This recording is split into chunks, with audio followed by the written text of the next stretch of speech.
I was waiting to see who broke. It was you. I was like, what's going on? That's going to be an awkward in for the people listening and not watching, isn't it? Just the eyes looking side. Well, welcome back, everybody. We are here. We missed you. Hope you missed us. Glenn and Chloe here, Wednesday up late, returning after a week off following the great pickle incident, I guess you would say. I don't know. It was a good one, that one. So here we are to, I don't know, chew the fat for half an hour or so and just talk about movies, play some freaky little games and all that. How are you this week? I'm good. Doing good. Bright-eyed, bushy-tailed. Just loving life, you know, Cool. as you do. My Instagram has just been completely filled with the news that the strike is over. The strike is over. Isn't that fantastic? That means So good. good things coming podcast ways and all kinds of business as usual, which is fantastic. It's a I am stress pumped lifter. and have been overstimulated with all these promotional things that have been coming out left, right, and center. Yeah, well, just there's so many good things that are going to come of this for me, for us, for the two podcasts that we host. But let's crack on. We have another podcast, by the way, Good Movie Monday. Go and check that out. We've had some really great episodes recently, and you can listen to that. You can listen to us on the Newsly app. It's a super app that lets you not only listen to all of the podcasts that you possibly want to, but it also lets you listen to the news from all around the world. They take high trending articles from over 80 different countries and they put it into your phone and they read the news back to you in a natural human voice, and it's really cool. It was made for people that are blind or, you know, visually impaired, but it just so happens to benefit anybody that can't read in the moment. So they love what we do and they support us, and they are offering you, our listener or viewer, an exclusive offer. You can get a month of premium service for free if you use the code Wednesday Up Late, which is on the screen right now. And go to newsly.me. Bob's your uncle. For free.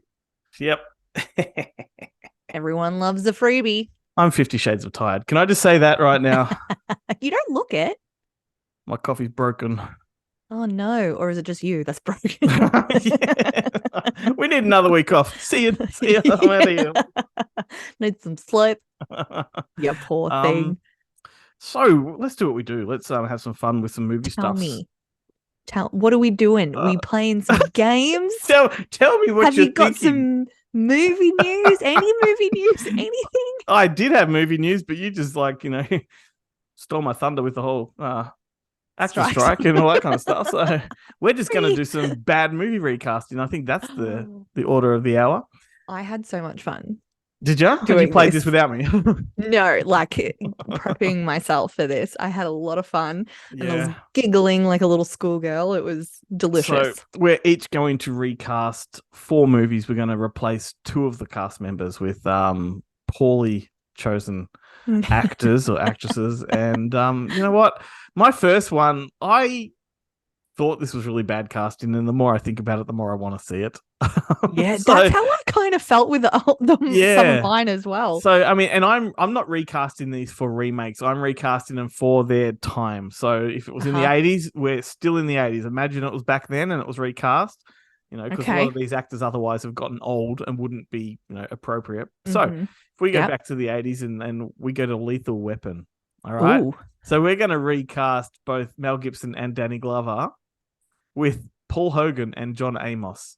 Now, if you don't know who John Amos is, he's the guy from Coming to America that owns the McDowell's restaurant, the McDonald's knockoff. So he's the black character. You've got Paul Hogan is a typical white guy, also an Aussie, you know, Mel Gibson, the Aussie thing. And the more I think about that, the more I think it would work. That sounds absolutely delightful. Delightful. Paul Hogan was a babe back in the 80s, I have to say. With his little stubby shorts and the flanny just top. His beautiful hair and his beautiful eyes and his little winks that he did. Like, he was really just a cutie. Stereotypically Aussie too, because that hair was very sun-swept, you know, like it was. Yeah, it sure was. And he was genuinely funny. A brand of comedy that is long gone, but just hilarious. I like it. I like it a lot. Well, my first one that I decided to go for. I went for a classic and I went for Home Alone. Excellent. And I was thinking about replacing Macaulay Culkin, but I thought it'd be more fun to replace The Wet Bandits.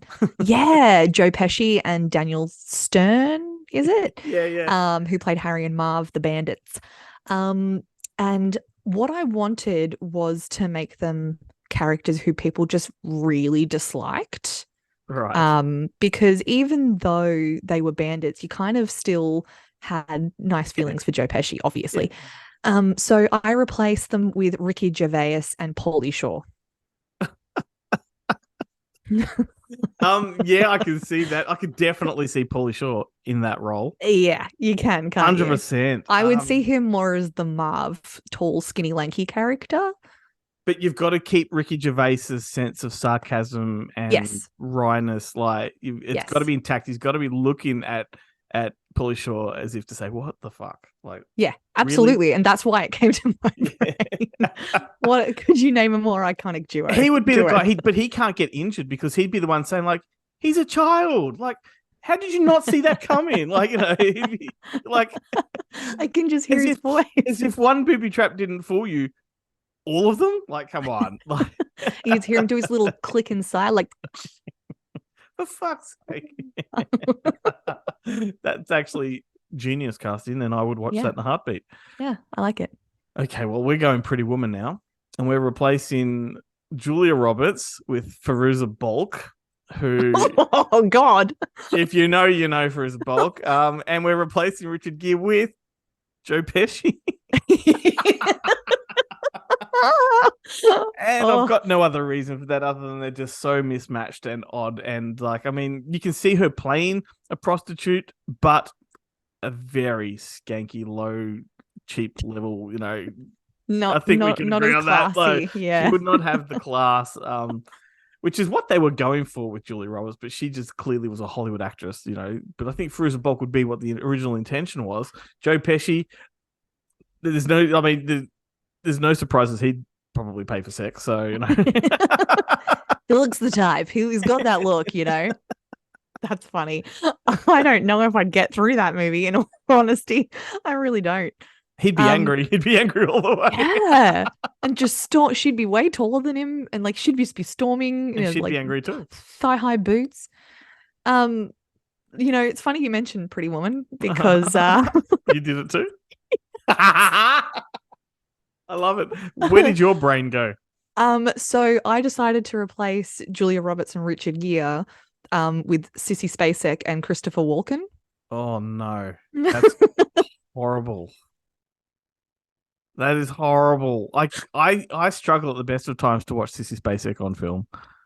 And you see her in the boots, though. You got to see her in the boots. Look, you just got to visualize we it. We all have our things, and she may be very appealing to a lot of people, but she is not to me. And I just, you know, some people just it's like that's nah. I think she's a sweetie, but I just think it is so just not her type of character.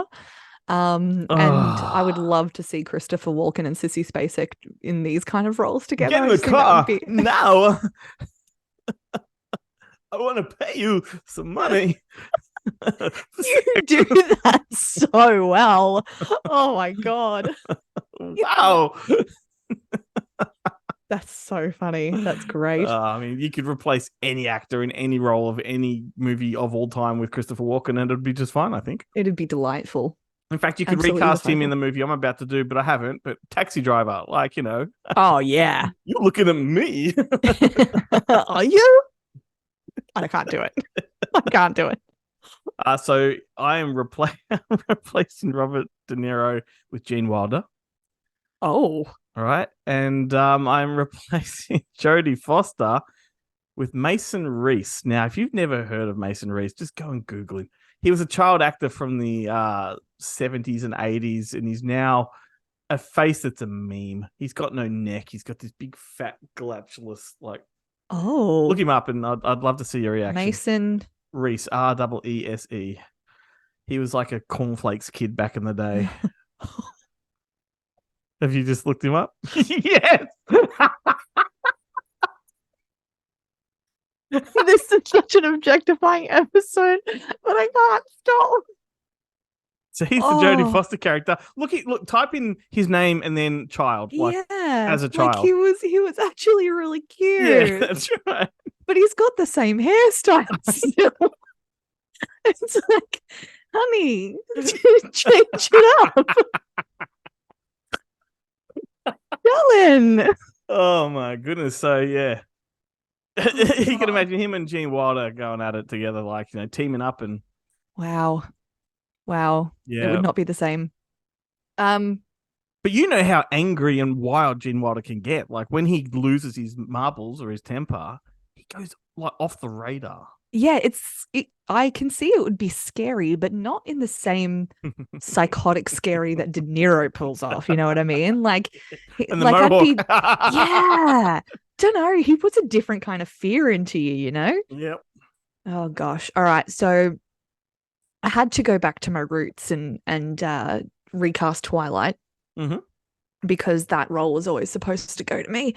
But instead of Kristen Stewart and Robert Pattinson, I've decided to replace them with Amy Schumer and John Cleese. Can you... I'm sorry, wait. Yep. Can you please just visualize John Cleese asking Amy Schumer to hold on tight, Spider Monkey, while he climbs a tree? Hold on tight, Spider Monkey!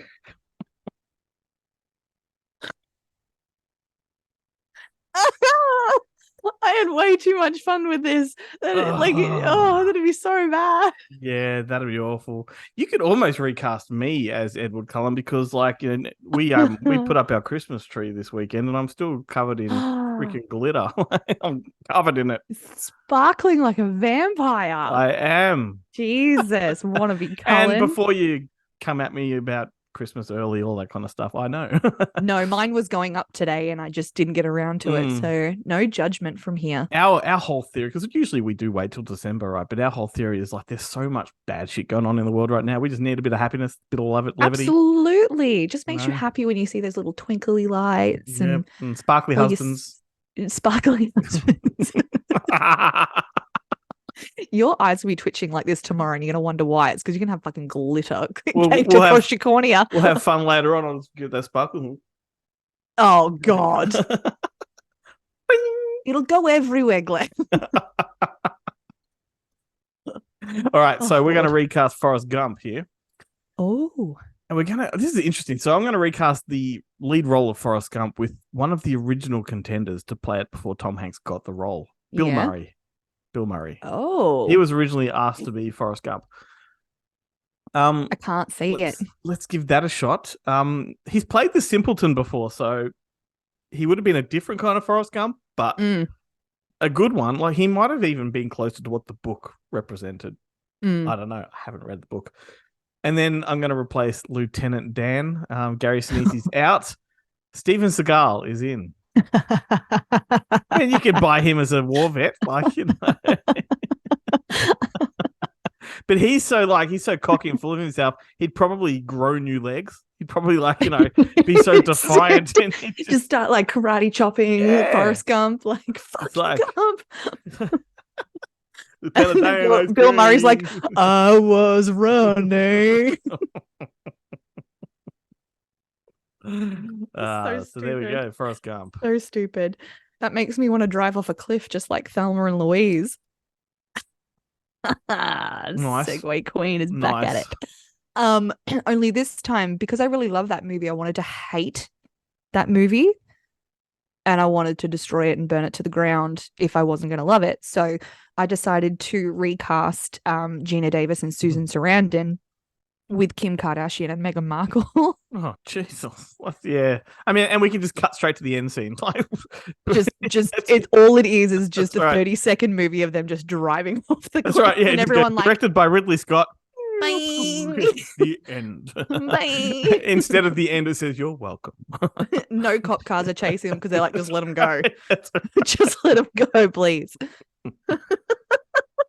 So stupid. And you didn't you didn't abide by any timeline there whatsoever. Like, there were age differences and like eras. And, I was just trying to fuck shit up, you know. Good good one. I want to tell you something that caught my attention the other day. This is the most stupid thing ever. So I love stupid we things. know that, like, when the strikes were on, a lot of movie media outlets really struggled for content, right? They really struggled to put stuff on their websites. I came across this article that was published last week. And the headline, what was it? Wilderness expert isn't happy with the depiction of Mowgli and his skills in the live action Jungle Book remake. Took me a minute to get that out. So not only is this a stupid article that's just like, it forgets the fact this is a movie, but it's also 7 years too late. Yeah. Wow. They're really digging up the past, aren't they? An expert has come out and he's not happy with the depiction of Mowgli and his skills living in the jungle. I'm going to read you just a little bit of the quote. Yeah. If you're familiar with this is the expert, by the way. If you're familiar with the rainforest, you know what works best for different scenarios. You would know where the strongest ropes and the strongest roots are and how they look. It's kind of like people living in the city. They know that a little Toyota is a fast car, but a Ferrari is a very fast car. People can see rainforests like that. Like, what the fuck is going on? Like, I suspect this is like some dude has done a TikTok video just for a bit of fun, and this outlet they've pulled it and made it into something. It's not even April. Like, it's not an April Fool's. It's just a legitimate news article. Disney's 2016 live action remake has expert unimpressed by Mowgli's skills. Yeah. What? Yeah. Fuck that 7-year-old. He should know better, Like, I mean, I hope this like, guy figure your shit out. You're 7. This guy hasn't all right? seen the cartoon version. Oh my god! Jesus Christ! I mean, not to mention that this expert has issues with the skills, but it still has talking animals. Yeah, no, there's no issue with that though. No, because that's fine. Bears do need necessities, right? Wow, this really goes to show how humanity survives. Yeah, I know. It's like saying like the day after tomorrow is far fetched, or like there's no way Ernest could possibly save Christmas. Yeah, that was very unrealistic. I've not seen it, but even I know that. I can't believe you even said that. So that was essentially just me doing what the news outlets do. I haven't got any news articles like to talk about, so I just plucked that one out. But that was really ridiculous. I have some news. Oh, well, you should have told me that beforehand, and I wouldn't have bothered with that. No, I liked your news. I loved that. Okay. You know how hard it is for me to watch new movies. I do. Sometimes I can be very time poor, but I watched 2. Holy shit! But it has been 2 weeks since we've recorded. Yes, and I watched the 3rd movie, but I'd already seen it, but my husband had never seen it. So the one that I had seen and my husband hadn't was Catch Me If You Can. He'd never seen it before. Yep. And he wanted to see it, so we watched that, and cool. I just got how good that movie was. Really enjoyed it. Love me some Tom Hanks and Leo. But the 2 new movies that I watched and that I really, really, really enjoyed, both of them. Cocaine Bear. Yes. So good. Yeah, fantastic good. First of all, what the fuck was it? Amazing. And second of all, who the fuck cares? Because it was so good. Yep. I can't even describe how much I liked it. And then the second one that I actually really enjoyed, which I know you're probably not going to have the same opinion as me, but I watched Knock at the Cabin. Yeah. Is that what it's called? Knock at the Cabin? Yeah. Terrible title. It is a terrible title. Yes. I really liked it. Oh, Chloe. Yeah. It caught me off guard how much I enjoyed watching that movie. And I can get into it later. We don't have to sit here and discuss it now. But I really liked it. I'm sure the people want to know all about it. Yeah, we'll get there. We'll get there. Okay. Interesting. Well, needless to say, I did not like it. I know. Yeah. Who said this? Yes. You? Okay. My mum? What? I said that. Yes. What are we doing here? We're taking famous movie lines, and you've got to guess who said it. And I don't mind if you guess the character or the actor. It doesn't matter to me. Okay. I'm going to put a twist on this, though. Of course you are. So, and I think this could lead to a future game. So I think what I'll do is I'm going to read the line in just my normal voice. Mm. I'm not going to put the inflection that the character would put on it. Okay. But I think moving forward, we should misrepresent the line. So it's the same line, but in a Oh. different context or a different So inflection. like you'll do it in your Walken impression. Yeah, that kind or, of thing. Yeah. Okay. Like, it's like a really sad, depressing line, but I make it happy. Maybe we can do that. But here we go. So Okay, my first all right. one is War.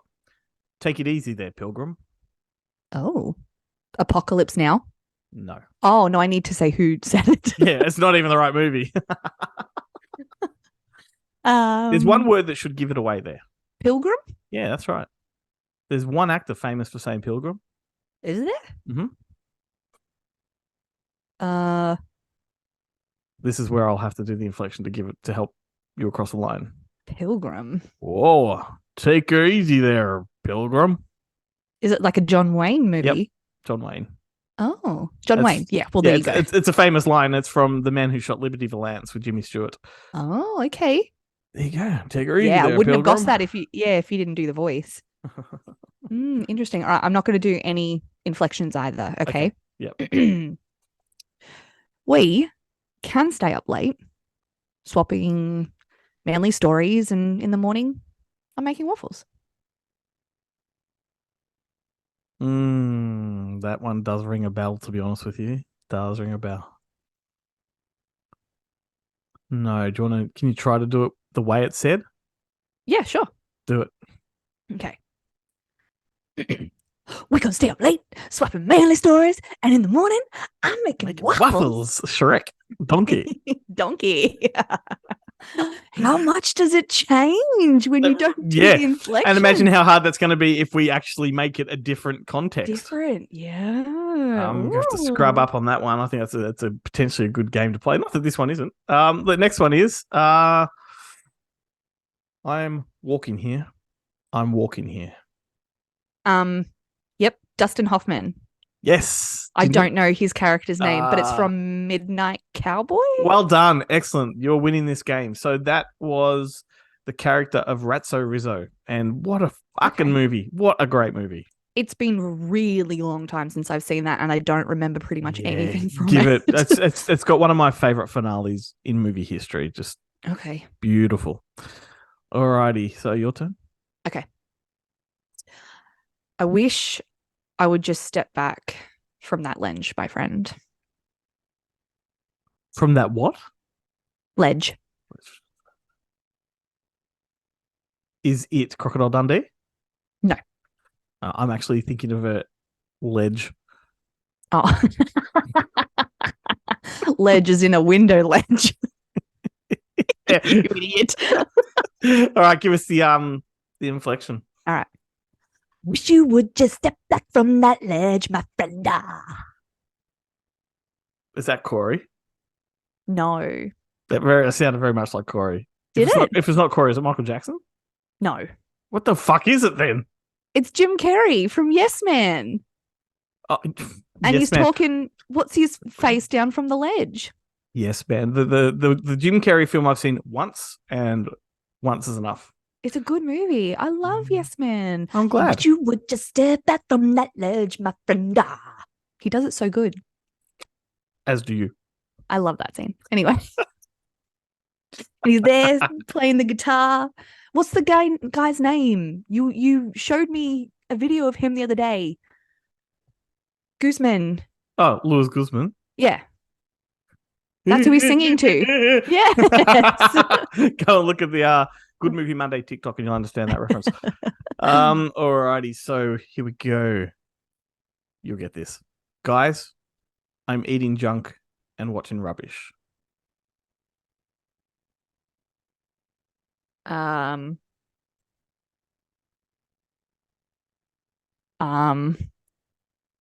don't know. Guys, I'm eating junk and watching rubbish. Better come stop me. Nothing. It still sounds nothing like the movie, but that's all I got. It's Kevin from Home Alone. Oh, yeah. You needed to lower it, higher it a little. I admitted it was nothing like it. Come on. Cut me some slack. That was really good. Don't patronize me. Yeah. All right. Mhm. What do you mean? He don't eat no meat? That's okay. That's okay. I make lamb. Yeah, we got Big Fat Greek Wedding. And I don't know the Yeah. character's name, but the character's That's name is the okay. mama. Aunt Vula. Anvula. Oh, Andrea Martin. Is it? Yeah. Okay. All right. Who it came from SCTV. She's with the Mhm. Rick Moranis' John Candy. Like she was one of that alumni. Yeah. Fantastic stuff. So good. What do you Yes. mean? You don't need no meat? That's okay. That's okay. I make lamb. So good. Yep. It's the perfect sentence to sum it It's up. it's up there with my favorite rom-coms, that one. Yeah, Really I've heard like you that. talk highly That about it. first one is just it's near perfect. It's great. Okay, so last one for me. I'm your boyfriend now, Nancy. Oh, Sid and Nancy? No. I'm your I don't- boyfriend now, Nancy. Oh. I keep wanting to call him Freddie Mercury. Freddie Krueger? I'm your boyfriend. I'm your boyfriend.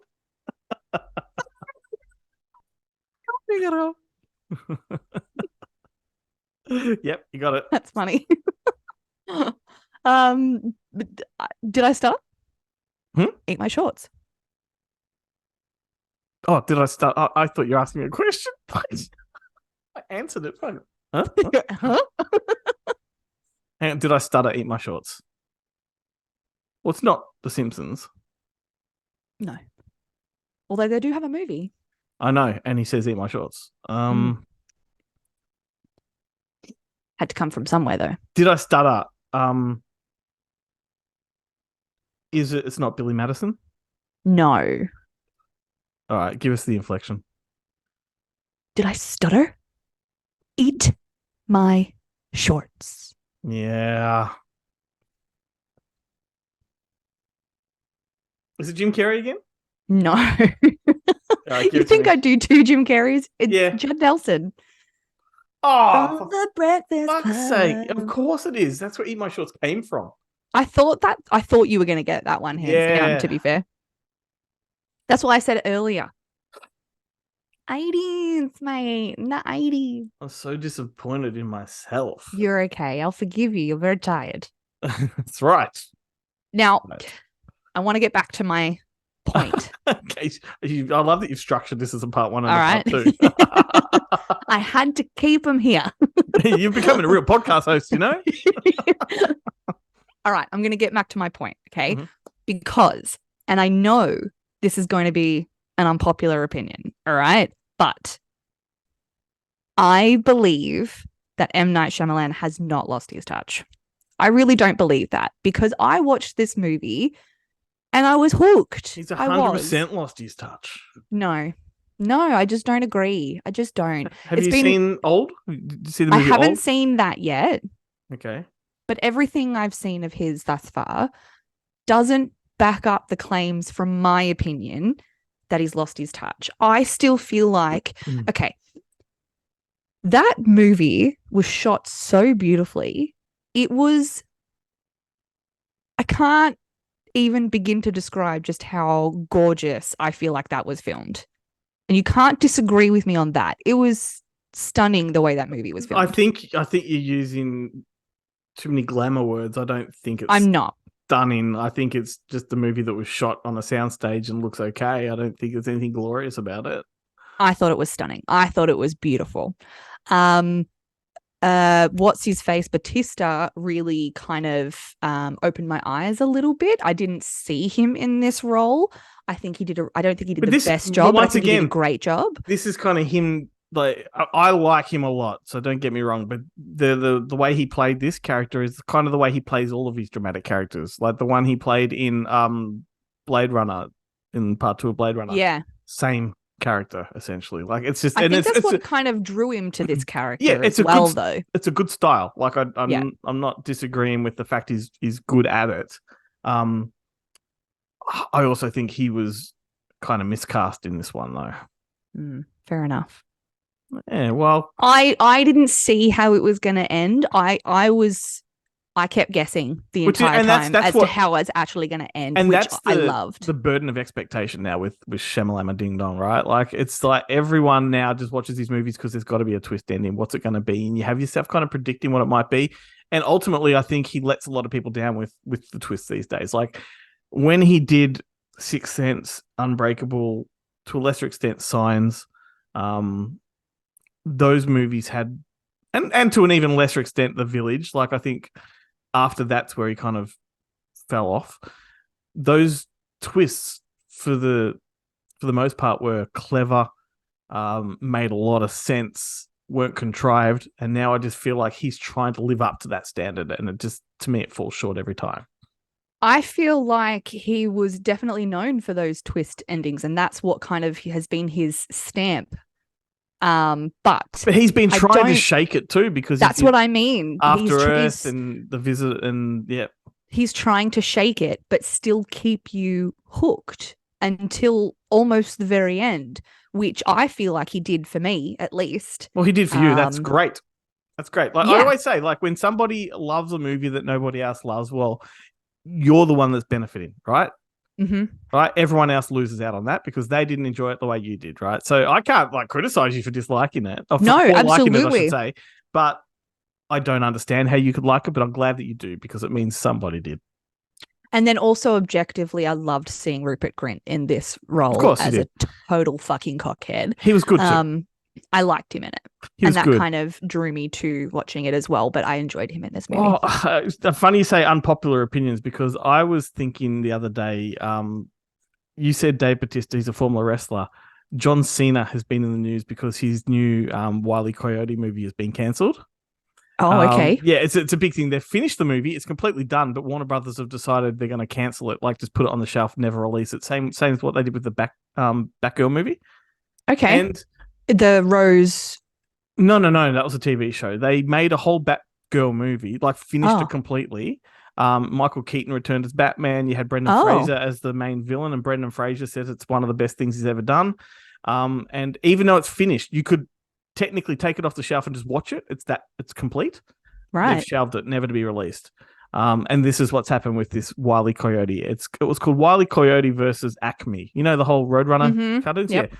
And just completely shelved. But the unpopular opinion, I'm trying to tie it in there, was that I think John Cena sucks. I really do not like watching John Cena.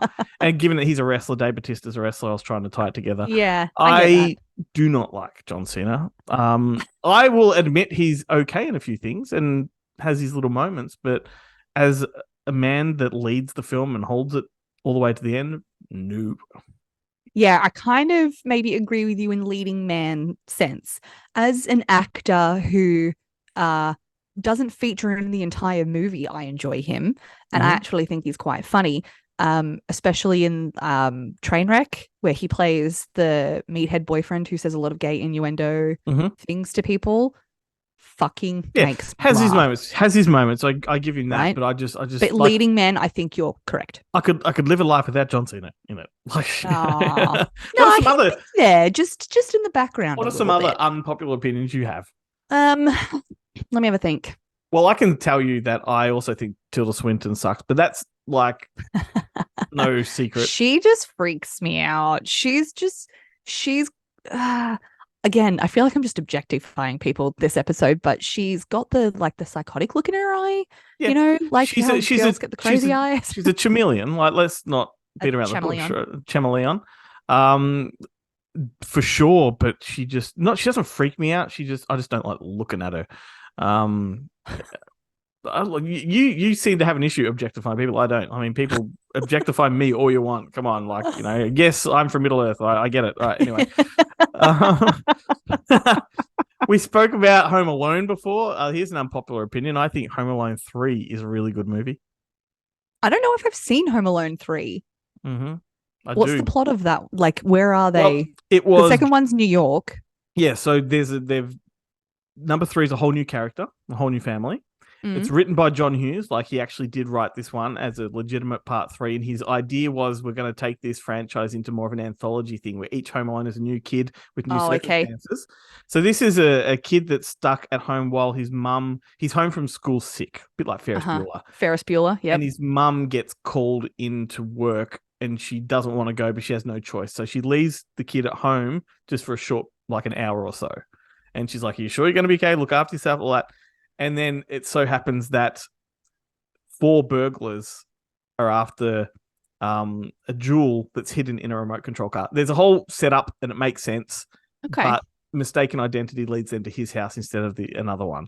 And so he then has to fight off. He has to fight off these burglars, and it's very clever. It's got a real Home Alone feel to it. It's not a Christmas movie though. Like, it's just another time of the year. But it's funny. Like, it's really, really well set up. And the reason I think it tanks so hard, or most people don't like it, simply because the expectation of it being it's a Home Alone movie. Yeah. If it had come out first, we would have loved it. Yeah. Or called something else. Yeah, well, no, then they'd say, oh, it's just trying to just be a rip-off. Yeah, okay. But, like, yeah, you know what I'm saying? Like, if we didn't have any comprehension of Home Alone, we'd go, that's a great family film. Yeah. Interesting. I have one for you that I thought of. Sure. Now, a lot of people think that Jack could have fit on the door with Rose in Titanic. Yes. No, he couldn't have. Why? Spatially, maybe, but the 2 of them on that door would have sunk the fucking door, and then they both would have died. Yes. There's such a thing as physics, though. Yeah, and physics of a woman who weighs 70 kilos and a guy who weighs 90 kilos would weigh down a damn door floating in water. Unless you spread your bodies evenly. You counterbalance. But then, like, all your body parts, like other body parts, would still be in the water, because even if you splayed it, and then you'd still get hypothermia. If this is the case, then how come Kate fit on the door perfectly, whilst Jim Cameron in the behind-the-scenes footage is in the water leaning on it, and it's not even tilting? Well, because it's a movie. But I'm saying in real life. And yet the ship still hit the iceberg. Like, that's right. I mean, it's just a movie. It shouldn't have. I feel like if Jack had tried to get on that door, he would have flipped the door. She would have fallen in the water. He wouldn't been able to get on. It just wouldn't have worked. I just don't think it would have worked. Maybe he just needed to wiggle his toes. They say that keeps you warm. Sure. Yeah. Should we try it out? Would you like to go give it a go? There's a video of us trying to fit on the door. Just wiggle your toes, Glenn. No, just wiggle your fucking toes. We have to reenact. We've got to find a swimming pool and put a door in it. That's so funny. There we go. We've got an end of year episode for 2024. And we'll try some other. We'll be like the movie Mythbusters. I mean, I've got a costume that's a heavy costume as well. So, you know, who knows? Might work out. Oh, fucking hell. I don't know. Australia, I like that. I think that's a pretty good movie. Not many people do. There's an unpopular opinion. And I am really looking forward to the Faraway Downs adaptation. Have you heard about that? Yes, you've told me many times. I'm looking forward to it. All right, fuck it. I know. Like, whatever. Well, speaking of movies that people dislike that I love, I thought I was the only one left who liked White Chicks until, like, I met my people. I found them, and we spent a good, 10 minutes just rattling off quotes to each other, and it was the happiest day of my life. But White Chicks is a phenomenally funny movie. I'm really glad you didn't say phenomenal movie, because you're about to, and you steered yourself away from that. I did, because it's not a phenomenal movie. No, it is phenomenally funny. It's funny. It is. No, it's amusing. No, it's funny. I'll come as far as amusing. Okay. Yeah, I think it's my unpopular opinion, I think. Do you prefer White Chicks or the Hot Chick? Ooh, that's a tough one. They're probably on par for me. Are they? Yeah. I don't know. White Chicks might just overtake it slightly. Okay. Interesting. That is definitely an unpopular opinion. Yeah. Anyway, I can hear the music. Can you? Yep. Trying to end it. I think he's ready to get rid of me. Just like Rose was getting rid of Jack. Hang on. This is how I exit the episode then. I'm on a chair. That's as far as I just wiggle your toes, Glenn. Wait, do I have one too? Do I have one? No, mine's already down.